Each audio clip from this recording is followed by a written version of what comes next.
The human body provides us with such interesting drawing subject matter, and that is because anatomy is so complex. And perhaps one of the strangest features of our body is our teeth. Now, teeth are a strange feature of the face as they are always contextualized by the opening of the mouth, which means that they're not necessarily something you draw in isolation, but rather as a contextualizing feature that is drawn within the structure of the mouth. So with that being said, hey guys, my name is Matt. Welcome to another video by artandcontext.org where we explore various art-related topics. And in today's tutorial, we will be going through a step-by-step process on how to draw teeth. Now, there are many ways to approach the process of drawing teeth. However, this particular tutorial is done on a digital device. But with that being said, you can apply all the steps with traditional drawing materials, and you can access a link below to the full article on this tutorial, which will give you some suggested materials. But the way in which we're going to start this tutorial is by shaping the teeth. So we want to start by shaping the mouth, as this will determine how visible the teeth will be. And in this case, let us draw a smile because this does reveal a good portion of the teeth. The intention here is to basically just take your time with forming the general shape of the mouth, which you can basically use then to determine the placement of the teeth. So we want to consider which teeth will be visible when drawing them.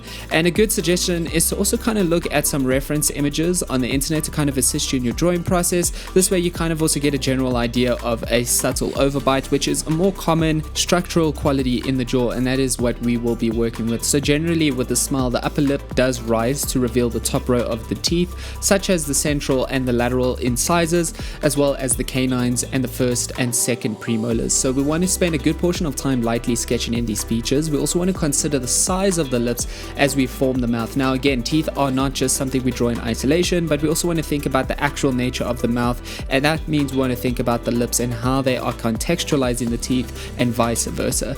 Now, the bottom lip also has a curving motion that kind of arches below the mouth and then connects to each corner of the mouth. But once we basically establish the very general shape of our mouth, we can then start refining the teeth sketch. And at this point, we should have a very light sketch of the placement of the teeth within the mouth. Now, from here, we want to slowly work through the sketch one last time where we start to refine the shape of the various features. And this is where we can lightly erase our previous sketch and then start to work over that previous sketch with a little bit more refined details. So this is where we can try to really perfect the shape of these various features, and we can start to really capture the size difference between the different teeth, making sure our front teeth or central incisors are the largest in size. We then can make the lateral incisors slightly smaller with elongated canines next to them. Again, the canines obviously are kind of evolved for chewing and kind of tearing apart meat, so they tend to be quite sharp.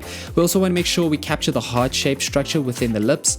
We want to make sure that we also make the upper lip slightly smaller than the lower lip. Now, as we continue and refine the shape of the lips and the teeth, we also want to make sure that the teeth are kind of scaled in relation to the lips and vice versa. The lips should not be significantly larger than the teeth, and the same goes for the teeth. We also want to find that as the mouth smiles and has the smiling structure and the upper lip rises, the lower lip will also start to slightly lower a bit. So the idea is that obviously with the smiling structure, as the lips kind of open, the lower lip drops a little bit, but the upper lip kind of rises a little. And this will give us a little bit more visibility in terms of the lower teeth, such as the central and the lateral incisors on the lower structure of the teeth. But something important to note is that as you start to darken the inside of the mouth, you also find that it brings a little bit more dimension and depth to the actual teeth structure. Now, this is obviously inevitably going to pull the teeth forward and give it a little bit more of a realistic quality. But once we have refined the shape and established the general features within the mouth, we now want to lightly erase our sketch one last time, and this is where we then move on to integrating some color into the drawing. Now, working with anatomical structures, it's always good to kind of work very lightly, refine, erase, you know what I mean, build it up through layers with very light sketching. And this way we kind of slowly refine the sketch each time through adding more layers of refined details. But what we're going to do now is this is where we'll start to work in some color into our teeth drawing, which is a little bit more of a matter of working color into the surrounding features as well. We also want to start thinking about the color values present within the mouth. Now, we want to layer our colors as well, starting from lighter tones and then eventually adding in some darker tones, When it comes to the lips, we'll find that they are mostly dealing with these hues of pinks and reds, and this is kind of what we want to play around in terms of a color spectrum. The gums will also be revealed within the mouth. As the mouth does have the smiling shape, the gums tend to be slightly exposed, so we also want to make sure that the gums are also slightly darker than the lips. The coloration in the gums always tends to be slightly darker than that of the external features such as the lips. So as we darken features inside the mouth, we want to think about using darker reds each time. The intention is to also understand where light and shadow are going to be most prominent within the mouth, allowing that to kind of guide the coloring process. And this is why we want to use a spectrum between pinks and reds, drifting all the way into these very dark maroon-like reds, where basically they represent the darker shadows, and then these very light subtle hues of pink to represent highlights. Now as we darken the mouth, we will find that it starts to bring once again a little bit more three-dimensionality to the mouth drawing.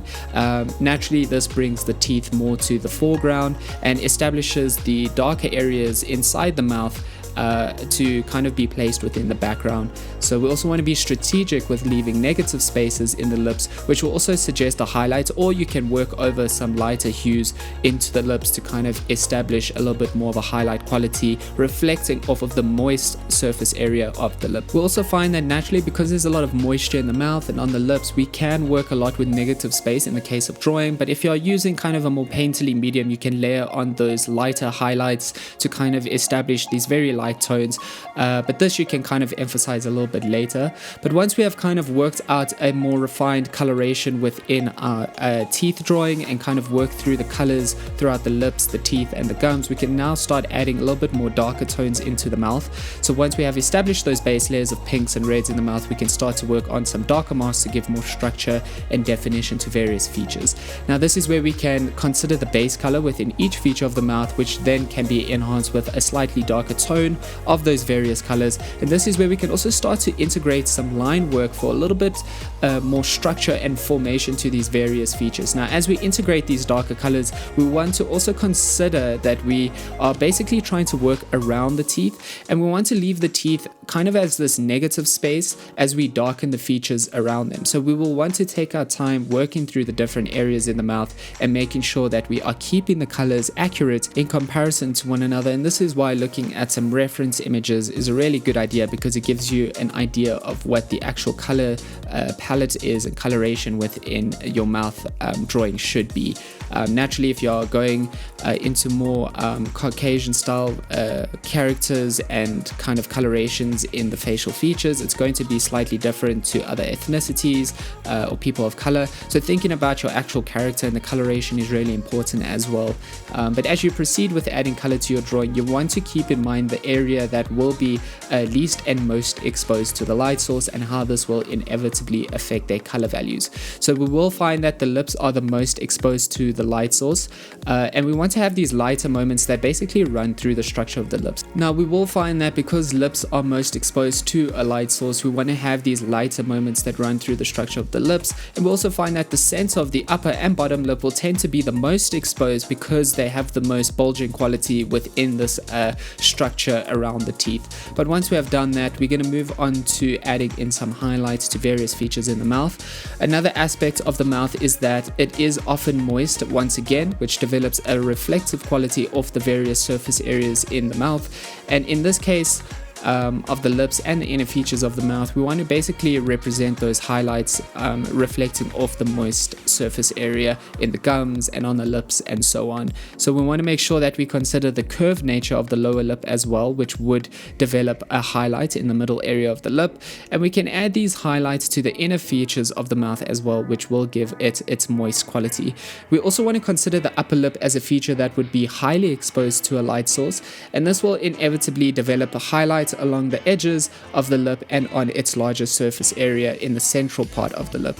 It's always important to consider the textural qualities of the mouth, gums and teeth as we add in these details. And naturally what's going to happen is we're going to find that these textures tend to be very smooth but very moist. However, the gums tend to be slightly more smooth, or the textures in the mouth, they still are very moist, therefore we do want to work with highlights, but the lips tend to have a little bit more texture in terms of grooves and ridges, and this is where we work with adding in a little bit more darker tones and some line work, as well as some highlights to represent these various qualities.